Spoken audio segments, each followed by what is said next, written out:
신명기 말씀 보면서 여러분 어떠세요? 이렇게 쭉 우리가 시작한 지 4월 달 며칠 되지 않았지만 어떻습니까? 아주 먼 옛날 얘기 같아요. 어제 아내하고 그런 얘기 했는데 그냥 재밌다라는 생각을 좀 서로 이렇게 같이 나눴어요. 왜냐하면 이들이 가나안에 가서 일상을 살아나갈 때 어떻게 살아나가야 될 것인가. 그러니까 우리가 구원받으면 다 된다. 어제도 그런 얘기했지만 구원받으면 다 된다. 그게 아니라 구원받은 자는 이렇게 산다라고 하는 것을 하나님이 이 말씀 속에서 우리에게 이렇게 조명해 주시는 부분들이 많기 때문에 재미있다라고 저는 생각을 합니다. 오늘 25장도 아마 그런 것 같아요. 25장을 보면 이스라엘 공동체 안에서 벌어질 수 있는 사건들과 제기되는 어떤 쟁점들에 대해서도 아주 간단하면서도 단호한 지침들을 주고 있습니다. 한 6가지 계명으로 요약될 수 있을 것 같아요. 자, 순서를 따라 그냥 봅니다. 시간이 허락하는 한에서 그중 첫 번째가 뭐냐면 잘못하잖아요. 잘못하면 징벌을 내려야 되지 않습니까? 그렇게 엄중하게 징벌을 하더라도 그 징벌 중에도 자비를 베풀라는 것입니다. 그게 1절에서 3절이에요. 자, 죄인으로 판명된 사람에게 가할 수 있는 태형은 한 번 때리되 40대를 넘지 못하게 하라는 계명이 등장합니다. 1절 한번 보세요. 1절 보면 뭐라고 얘기합니까? 사람들 사이에 시비가 생겨 재판을 청하면 재판장은 그들을 재판하여 의인을 의롭다 하고 악인을 정죄할 것이며. 어떤 사건이 있을 거 아니에요. 소송이 있을 거 아닙니까? 그 소송에 연루된 사회 공동체 구성원을 재판해서 시시비비를 가려야 될 거 아닙니까? 누가 잘하고 누가 못하고. 그러면 의인은 의롭다 하고 악인은 정죄하는데 여러분 어떻습니까? 재판정에 역할이 있는 겁니다. 자, 그런데 공정한 재판이 붕괴되면 여러분 어떻습니까? 거기 종이 받으셨어요? 받으셨어요? 이사야 5장 20절. 왜 여러분 이 남유다가 멸망할 수밖에 없었는가? 그 나라가 여러분 왜 하나님께서 그렇게 사랑하시는 이스라엘 백성들을 멸망시킬 수밖에 없었는가? 이런 부분들 때입니다. 5장 20절 한번 읽어보세요. 읽습니다. 시작. 선하다 하며 선을 악하다 하며 흑암으로 광명을 삼으며 광명으로 흑암을 삼으며 쓴 것으로 단 것을 삼으며 단 것으로 쓴 것을 삼는. 자, 남유다에 어떤 일이 벌어졌냐면요, 검은 걸 희다 그러고 흰 걸 검다 그러고 이 재판하면서 이런 일들이 비일비재하게 일어났다는 겁니다. 악을 선하다 하며 선을 악하다 하며 흑암으로 광명을 삼으며. 이게 말이 돼요? 광명으로 흑암을 삼으며 쓴 것으로 단 것을 삼으며 단 것으로 쓴 것을 삼는 사사기 시대의 모습들이 나타난 겁니다. 자기가 하나님이어서 어떻습니까? 자기 속에는 옳은 대로 이야기하는 거예요. 이런 재판관들이 나타나요. 그래서 23절에 뭐라고 얘기합니까? 이들이 여러분 어떤 일까지 저지릅니까? 23절 읽어보세요. 이사야 5장 23절 뭐라고 얘기합니까? 읽어보세요. 읽습니다. 시작. 말미암아 악인을 의롭다 하고 의인에게서 뭘 뺐는데요? 공의를 빼앗는다라고 얘기합니다. 여러분 제가 설교하면서 자꾸 이 정권에 대해서 이렇게 비판하는 것에 대해서 불편하게 되시는 분들 있다는 거 저도 알아요. 그런데 왜 제가 그런 이야기를 하느냐? 제가 여러분 신학을 전공하기 전에 역사를 전공했잖아요. 그런데 어느 왕조가 망할 때 나타나는 현상이 뭐냐면 이런 재판정에서의 불입니다. 그런데 이 정부 들어서 이런 모습들이 너무 많이 나타나요. 이건 여러분 나라가 망할 수 있는 징조일 수 있다는 얘기입니다.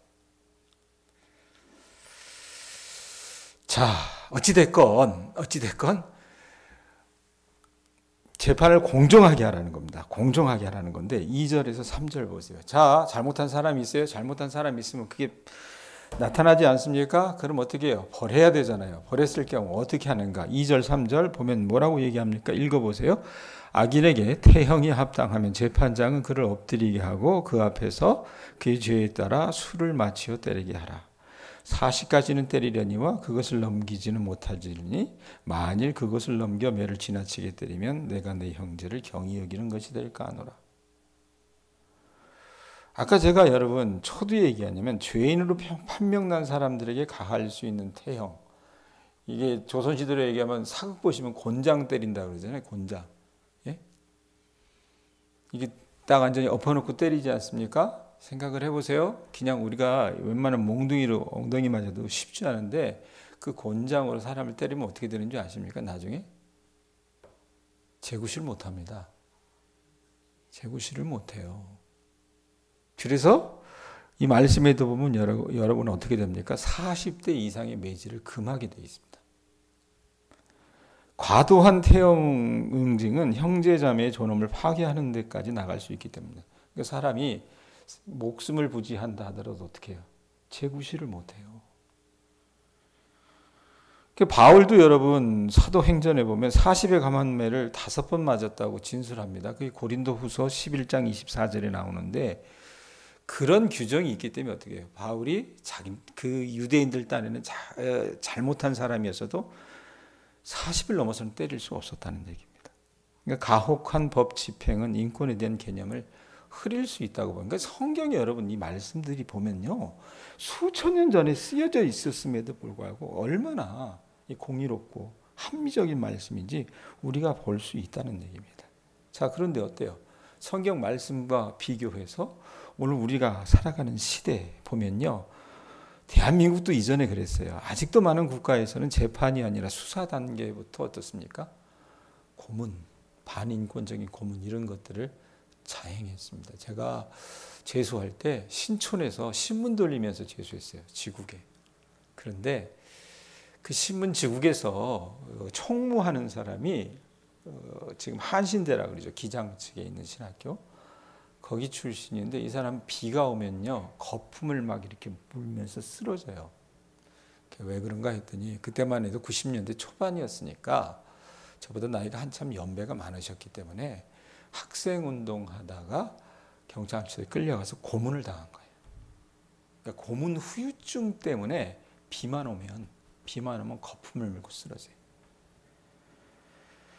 대한민국이 이랬어요, 여러분. 네? 근데 이거 하나님이 용인하십니까? 용인할 수 없다는 얘기입니다. 야만적인 거예요. 네? 그러니까 어떤 재판이고 재판을 할 때는 인권을 존중하면서 그 틀 안에서 이루어져야 된다는 것을 이스라엘 백성들에게 얘기합니다. 그러니까 그 당시로 봤을 때 여러분 하나님께서 이런 지침들을 주셨을 때는 근동아시아에서 여러분 이런 어떤 지침들은 거의 혁명적이었습니다. 왜? 사람을 사람으로 여기지 않았습니다. 죄 짓는 놈은 어떻게 해요? 때려 죽여버려 이렇게 나왔다는 얘기입니다. 근데 하나님 그렇게 하라고 하세요? 보시면서 태형을 가하더라도 40에 하나는 가만매를 때리라고 얘기합니다. 자, 그 다음에 4절 보세요. 4절 오늘 우리가 읽었던 말씀 25장 4절이죠. 뭐라고 얘기합니까? 곡식 떠는 소에게 망을 씌우래요? 씌우지 말래요? 자, 지금은 경운기나 뭐 트랙터가 다 밭 깔고 뭐 옛날 같으면 연자매들 돌리고 이랬는데 지금은 그런 기계도 하지만 옛날엔 여러분 뭐가 있어요? 소가 했잖아요. 소가 밭 깔 때. 그 다음에 뭐 연자맷돌 돌릴 때 소가 돌리지 않습니까? 그럼 어떻게 해요? 망을 씌우래요? 씌우지 말아요? 우린 코는 들어도 어떻게 합니까? 먹을 수 있게끔은 해줬단 말이에요. 자, 그러면 이거 단순히 소에만 적용될 것인가? 그건 아니라는 얘기입니다. 이게 도대체 왜 이런 말씀 주시냐? 이 법령은요, 일용직 노동자의 임금을 갈취하거나 체불하지 말라는 그 정신과 궤를 같이 합니다. 곡식 떠는 소는요, 생계를 위해서 자신의 인신을 저당 잡힌 채 일하는 어떻게 보면 날품팔이 일꾼들일 수 있다는 얘기입니다. 그럼 어떻게 해요? 그 사람들은요, 하루 벌어 하루 먹고 사는 사람들이잖아요. 그러니까 그의 입에 먹을 것을 주란 얘기입니다. 하나님의 말씀은. 모든 노동에는 생계 유지의 보상이 주어져야 한다는 거예요. 교인들에게 물어요. 사람들에게 물어요. 왜 사냐고. 먹고 살려고 산다라고 얘기하잖아요. 그럼 어떻게 합니까? 하나님은 말씀 가운데 먹고 살 수 있는 것을 주라고 말씀하십니다. 그러니까 생계를 유지할 수 없는 어떤 가혹한 경제 성장이라든지 기술 집약적인 기계화가 주도하는 성장은요, 죄송스럽지만 이건 반성경적입니다. 고용 없는 성장이기 때문에 그러합니다. 자, 우리나라가 IMF 체제 이후에 신자유주의라고 하는 것이 우리나라 이 경제를 다 이제 주름 잡고 있어요. 근데 그 신자유주의에서 이상하고 있는 게 뭐냐면 무한 경쟁, 또 무한의 이익을 추구하기 때문에 대중을 실업자로 만듭니다. 점점 더 살기 좋아질 거라고 얘기하지만 어떻습니까? 여러분들이 자녀들이 대학을 졸업해도 갈 수 있는 직장이 적어져요. 왜 그렇습니까? 이 체제가 그렇게 만드는 거예요. 그렇다면 여러분 어떻게 해요? 그것도 사회 안전망을 급격하게 허물어뜨리는 공동체에 반하는 행위라는 얘기입니다. 또 사회적 약자를 희생물 삼아서 이룬 번영도 하나님 나라에 반하는 경제라는 겁니다.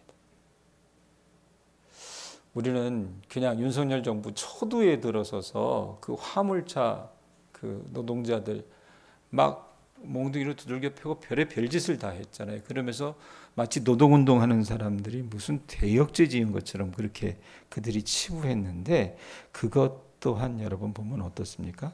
하나님 나라 경제에 반하는 겁니다.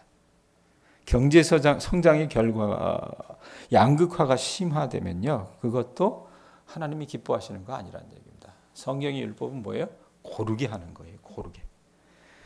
그러니까 하나님께서는 온 세계 만민이 풍족하게 쓰고도 남을 자원을 주셨건만 인간은 어때요? 악하기 때문에 하나님의 통치에 반항합니다.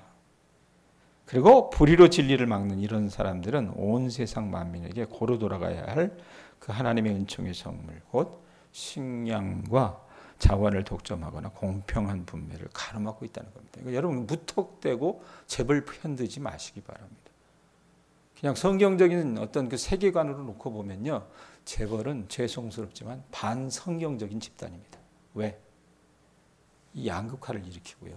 그러니까 우리 자식이 만약에 그 재벌에서 들어간다면 여러분들 그건 희망사항이잖아요. 너무 좋은 거잖아요. 그렇게 생각하시지만 그 들어가는 아이들은 명명밖에 없고 나중에는 어떻습니까? 그들이 무한의 이익을 추구하기 때문에 결국은 헐벗고 굶주린 자들이 더 많이 생긴다는 겁니다. 그거 하나님이 기뻐하지 않으신다는 얘기예요. 자, 그런데 이 곡식 떠는 소에게 망을 씌우지 말지니라 라는 말씀은요, 목회나 선교에 전념하느라고 다른 직업을 갖추지 못한 사람들을 위한 어떤 회중이 그들을 생계 보장해야 된다라고 하는 그 의무도 말하고 있다는 것을 여러분들이 아셔야 돼요. 그 종이 한번 보세요. 고린도 전서 9장 9절에서 14절에 어떤 말씀이 있습니까? 한번 읽어봅시다. 읽습니다. 시작. 모세의 율법에 곡식을 밟아 떠는 소에게 망을 씌우지 말라 기억하였으니. 자, 이 신명기 말씀이잖아요. 오늘 25장 4절 말씀이죠. 그죠? 그걸 딱 얘기하면서 바울이 뭐라고 얘기합니까? 하나님께서 어찌 소들을 위하여 염려하심이냐. 소만 염려하세요? 아니란 얘기입니다. 10절. 오로지 우리를 위하여 말씀하심이 아니냐. 과연 우리를 위하여 기록된 것이니 밭가는 자는 소망을 가지고 갈며 곡식 떠는 자는 함께 얻을 소망을 가지고 떠는 것이라. 우리가 너희에게 신령한 것을 뿌렸은즉 너희의 육적인 것을 거두기로 가하다 하겠느냐. 다른 이들도 너희에게 이런 권리를 가졌거든 하물며 우리일까 보냐. 그러나 우리가 이 권리를 쓰지 아니하고 범사에 참는 것은 그리스도의 복음에 아무 장애가 없게 하려 함이로다. 그러면서 뭐라고 얘기해요? 성전의 일을 하는 이들은 성전에서 나는 것을 먹으며 제단에서 섬기는 이들은 제단과 함께 나누는 것을 너희가 알지 못하느냐. 이와 같이 주께서도 복음 전하는 자들이 복음으로 말미암아 살리라 명하셨느니라. 이렇게 얘기합니다. 그러니까 예배당에서 이게 바울 시대도 그렇고 지금도 그렇고 예배당에서 사도나 이 복음 전하는 복음 사역자가 어떻게 해요? 회중이 그들을 생계 보장할 것을 보장받을 권리가 있다라고 이렇게 말씀하는 것이 이 말씀과 같이 괴를 한다고 보시면 될 것 같아요. 제가 하는 얘기 아니에요. 바울이 얘기했어요. 그 다음에 세 번째 뭐냐면 죽은 형제의 대가 끊어지지 않게 형이 죽으면 형수를 취한다. 그래서 이제 형자에 죽을 사자, 그 다음에 취할 취자, 형수할 때 숫자에서 형사 취수제도. 이거 여러분 제가 룻기 설교하면서 계대결혼 뭐 이런 표현을 썼었는데 그 제도에 대해서 얘기합니다. 그게 5절에서 10절인데 5절 한번 보세요. 형제들이 함께 사는데 그중 하나가 죽고 아들이 없거든 그 죽은 자의 아내는 나가서 타인에게 시집가지 말 것이요 그의 남편의 형제가 그에게로 들어가서 그를 맞이하여 아내로 삼아 그의 남편의 형제된 의무를 그에게 다할 것이요. 자, 고대 세계 속에서요, 여러분 전쟁도 많았습니다. 여러 가지 빈번한 일들이 많았다는 얘기예요. 죽을 위험들이 많았다는 얘기입니다. 지금과는 다르게. 그러면 형제들이 함께 살다가 그 중에 하나가 죽어요. 아들이 없잖아요. 만약에 자식도 없다는 얘기입니다. 그럼 어떻게 해요? 과부로 남지 않습니까? 그러면 그 남편의 형제가 죽은 자의 아내를 아내로 삼아서 그의 남편의 형제된 의무를 행하라고 말합니다. 그러면서 6절 보세요. 6절 보면 뭐라고 얘기합니까? 그 여인이 낳은 첫 아들이 죽은 형제의 이름을 잊게 하여 그 이름이 이스라엘 중에서 끊어지지 않게 할 것이니라. 자, 형제의 아내, 이게 제수씨 혹은 형수님 뭐 이렇게 되겠죠. 그 사람을 자기 아내로 맞이해서 낳은 첫 아들은 죽은 형제의 아들로 입양되고 그 형제에게 남겨진 땅을 그 형제의 이름으로 보존하는 그런 사명을 하나님께서 부여해 주신 거예요. 한국에도 여러분 이런 습속들이 있었습니다. 자손이 없는 집들은 어떻습니까? 가령 큰 집에 아이가 없어요. 그럼 작은 집에 아이가 많다면 양자로 보내는 경우들이 더러 있었습니다. 그게 어떻게 보면 다 이런 죄를 같이 한다고 보시면 돼요. 자, 그런데 뭐 그 사회나 이 사회나 보면요, 이 의무가 있는 형제가요, 자기 형이 죽었거나 자기 남동생이 죽었을 때 자기가 그런 의무를 해야 돼요. 그런데 이게 마뜩치 않은 거예요. 내가 형수 씨나 제수에게 들어가서 같이 잠자라는 게 싫습니다. 그러면 어떻게 합니까? 마땅히 그 혜택을 받아야 되는 형수나 제수 씨가 어떻게 합니까? 성문 장로들에게 고발할 수 있다는 것이 7절에 나옵니다. 그러나 그 사람이 만일 7절 보세요. 그 형제의 아내 맞이하기를 즐겨해요, 즐겨하지 아니하면? 즐겨하지 아니하면 그 형제의 아내는 그 성문으로 장로들에게 나아가서 말하기를 내 남편의 형제가 그의 형제의 이름을 이스라엘 중에 잊기를 싫어하여 남편의 형제된 의무를 내게 행하지 아니하나이다 할 것이요. 빈번히 벌어질 수 있다는 얘기입니다. 그래서 성읍 장로들이 그를 불러가지고 이 여인이 그렇게 고소를 하면은, 이야기를 하면 사실 조사를 해서 정말 약자잖아요. 이 여자가 고발한 대로 죽은 형제가 이 아내로 맞이하기를 싫어하면 죽은 형제의 아내가 어떻습니까? 장로들 앞에서 이 형사 취수, 아까 제가 형사 취수죄라 그랬잖아요. 이 형사 취수의 의무를 기피하는 그 사람, 시동생이든지 뭐 어떻게 해요? 뭐라고 하나? 남편의 형을 뭐라고 얘기해요? 도련님이라 그래? 예? 시수. 시동생이든지 시숙에게 뭐라고 얘기합니까? 자, 그 책임을 회피하지 않습니까? 그러면 그 사람이 신을 벗겨요. 신을 벗기고 그의 얼굴에 침을 뱉습니다. 그러면서 그 구절에 뭐라고 얘기하냐면 그 형제의 집을 세우기를 즐겨하지 아니하는 자에게는 이같이 할 것이냐, 이렇게 말할 수 있다는 얘기입니다. 근데 이렇게 되면 이 형사 취수의 의무를 기피하는 집은요, 이스라엘 중에서 어떻게 보면 치욕이죠. 신벗김 받은 자의 집, 이렇게 딱 불리는 거예요. 명패가 붙는 겁니다. 자, 그럼 이 남자들이 왜 이 의무를 하지 않으려고 했을까? 이 형사 취수의 간섭은요, 죽은 형제의 아내를 아내로 맞이해야 하는 일들이잖아요. 그러면 자기 편에서는 경제적으로 손실을 보는 게 될 수 있어요. 왜? 자식을 낳게 되면 그에게 또 따라가는 어떤 혜택이나 이런 것들 자기가 감당해야 되는 부분들이 있습니다. 그리고 자기도 희생을 해야 되는 의미가 있었을 것 같아요.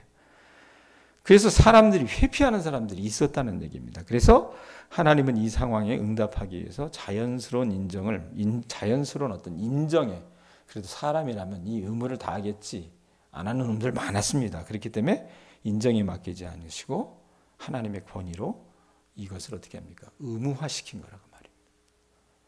룻기 말씀 제가 여러분들 설교하면서 얘기 드렸을 텐데 기억하나 모르겠어요. 나오미의 친척이 있었잖아요. 엘리멜렉 이전에 더 가까운 친척이 있었어요. 그 친척에게 보아스가 가서 어떻게 합니까? 그 기업물을 그 의무를 다 하라고 얘기합니다. 처음에는 그럴게 그러다가 미망인이 있다는 걸, 룻이라고 하는 미망인이 있다는 얘기를 듣고 어떻게 합니까? 의무를 포기해요. 그때 성문 앞에서 공식적으로 죽은 형제의 아내를 자신의 아내로 맞이해서 죽은 형제의 기업을 이어주는 신성한 의무를 이 사람이 거부한 것이 됐기 때문에 이건 여러분 어떻습니까? 공동체에 불명예스러운 겁니다. 그래서 신발을 벗게 만들잖아요. 벗기우고 벌을 받게 하는 것이 이 고대 세계 속에서는 여러분 어떤 습속 중에 하나였다는 얘기입니다. 왜냐하면 신발이 여러분 어떤 의미인지 아세요? 우리는 신발 아무렇지도 않게 생각하죠. 그죠? 근동아시아에서 신발은요, 이스라엘 사회에서 어떻게 보면 구성원의 책임을 나타내는 게 신발의 의미였습니다. 그러니까 우리로 얘기하면 뭐예요? 자기 구실을 안 하는 놈, 이런 식으로 어떻게 해요? 치부될 수 있다는 얘기입니다. 자, 그 다음에 넷째, 남자들의 싸움에 폭력적으로 개입하는 여인을 엄중하게 징벌하라고 말합니다. 말씀 그냥 보시면 될 것 같아요. 11절, 12절이고요. 남자의 급소를 잡아가지고 손상시키려는 여인의 행위가 무조건적으로 단죄되는 인상을 우리에게 주는데, 이건요, 여호와 하나님의 총회에 입회할 수 있는 자격과 관련되는 것. 그 요건이 뭐였냐면, 음낭이 상하지 않은 남자들 하나님은 총회에 입회할 수 있게끔 하셨습니다. 근데 그 건강을 보호해 주려고 하는 배려로 보시면 될 것 같아요. 그 다음에 13절부터 16절이 뭐냐면, 부당한 도량형으로 부당이익을 취하지 말라는 얘기입니다. 자, 쌀집 팠던 그 우리 교회 교우들도 있어요. 근데 여러분 어떻습니까? 이게 예전 시대 때부터 돌아오는 게 뭐냐면, 쌀을 팔 때는요, 대박을 쌀을 빌려주거나 팔 때는 어떻습니까? 뭐 고대 세계에서 여기서 이걸 쌀 팔고 이런 일도 있었긴 했겠지만, 쌀을 팔 때는 작은 대박을 쓰는 게 표준보다. 그리고 나중에 내가 그걸 빌려주거나 팔았으면 다시 되받았을 때, 그때는 이제 물물교환이 많았으니까, 그러면 받을 때는 어떻게 해요? 그 대박보다 큰 걸로 받는 인간들이 있었던 거예요. 이러면 이걸 하나님이 기뻐하시겠어요? 기뻐하지 않으시죠. 이런 거 하지 말라고 말씀하시는 겁니다. 자, 오늘 말씀 너무 길어요. 길기 때문에 하나님이 이걸요 굉장히 가증하게 보신다는 것을 여러분 좀 아셨으면 좋겠고, 15절에도 보면 뭐라고 얘기합니까? 뭐라고 얘기해요? 오직 온전하고 공정한 저울추를 두며 온전하고 공정한 대를 둘 것이라. 그리하면, 자, 그렇게 여러분 어떻게 이들이 하나님 앞에 정직한 마음으로 살아가면 어떤 일이 벌어진대요? 내 하나님 여호와께서 내게 주시는 땅에서 내게 내 날이 길리라 라고 얘기합니다. 하나님께서 주시는 약속의 땅을 아주 오래도록, 그 다음에 영속적으로 향유하는 복을 얻을 수 있는 방법이 뭡니까? 여러분들이 정직하게 사셔야 되는 겁니다. 아이고, 내가 저거 조금 소탐 대신한다고 어떻게 조금 이 상황을 모면하고 속이면 내게 이득이 될 것 같은데, 그러면 여러분 누가 보고 있어요? 하나님이 보고 계세요. 하나님이. 그거 아셔야 돼요. 그리고 뒤에 어떤 말이 붙습니까? 16절 보세요. 이런 일을 행하는 모든 자, 악을 행하는 모든 자는 뭐한대요? 내 하나님 여호와께 뭐한대요? 가증하신. 하나님의 엄중한 심판이 기다릴 거란 얘기죠. 그러니까 그리스도인들은요 정직하게 살아야 돼요. 그리고 17절에서 19절 나머지 말씀은 아말렉에 대한 기억을 도말하는 규정입니다. 자, 그러면 이거 어떻게 적용할까? 네? 그냥 여러분의 기억에 남는 대로 스스로 적용하시면 좋겠습니다. 단 하나의 팁을 드리자면, 아까 얘기했던 형사 취수의 제도와 같은 내용을 두고 이렇게도 적용할 수 있을 것 같아요. 형이 죽으면 동생이 그 형수를 취한다고 하는 그 제도는요, 오늘날 현대인의 결혼관이나 성윤리로 보면, 또 특별히 젊은 사람들 같은 경우는 이건 도통 받아들일 수 없는 제도입니다. 그러나 우리가 알아야 할 것은 그 당시 여인에게도 여인에게 남편도 자식도 없다는 것은 여러분 미래가 없다는 거예요. 미래가 없으면 여러분 어떻습니까? 그 당시 이렇게 홀로 사는 과부가 된 여인들은 대부분 나중에 그 신분이 어떻게 됐냐면 노예로 전락했습니다. 노예로 살았어야 됐어요. 하나님께서 어떻게 해요? 그걸 막아주시기 위해서 이런 복지제도를 만들어 주셨다는 얘기입니다. 자, 그러면 이 말씀을 좀 어떻게 적용할 수 있을까? 제가 봤을 때는요, 어느 설교집을 보니까 이렇게 써 있어요. 이게 단순히 형이 죽으면, 예? 내 남동생이 죽으면 뭘 취하고 이런 것을 지금 우리 시기엔 적용할 수 없어요. 그런데 이렇게도 바꿀 수 있습니다. 우리에게 매여 있는 가족이 있습니다. 그죠? 형제가 있습니다. 또 교회 공동체의 형제 자매를 돌보라는 명령으로 적용해도 무방하다라는 얘기입니다. 요즘 시대 사람들은 여러분 그들이 마땅히 행해야 될 책임은 뒤로하고 권리만 주장하는 경우가 많습니다. 만일 그렇게 한다면 그것은 그들이 거룩한 의무를 버리고 굴욕당하는 인생의 길을 선택하는 것일 수 있다는 것을 아셨으면 좋겠습니다. 생각해 보세요. 만약에 오늘날 이 형사 취수의 이 제도, 이 법이 시행된다면 만약에요. 형제에 대한 의무를 다하지 않아요. 가족에 대한 의무를 다하지 않습니다. 공동체에 대한 의무를 다하지 않아요. 그래서 어떻게 합니까? 사람들 앞에서 그 사람의 자존심을 상하게 하고요. 침을 뱉고요. 그 사람 집에다가 문패 딱 붙이는 거예요. 자기 의무를 다하지 않았다는 걸. 만약에 여러분 그렇게 이 법이 시행된다면 얼마나 많은 성도들이 신벗김을 당하고 얼굴에 침뱉음 당해야 될까? 그 가운데 나는 포함되지 않을 거라고 생각하십니까?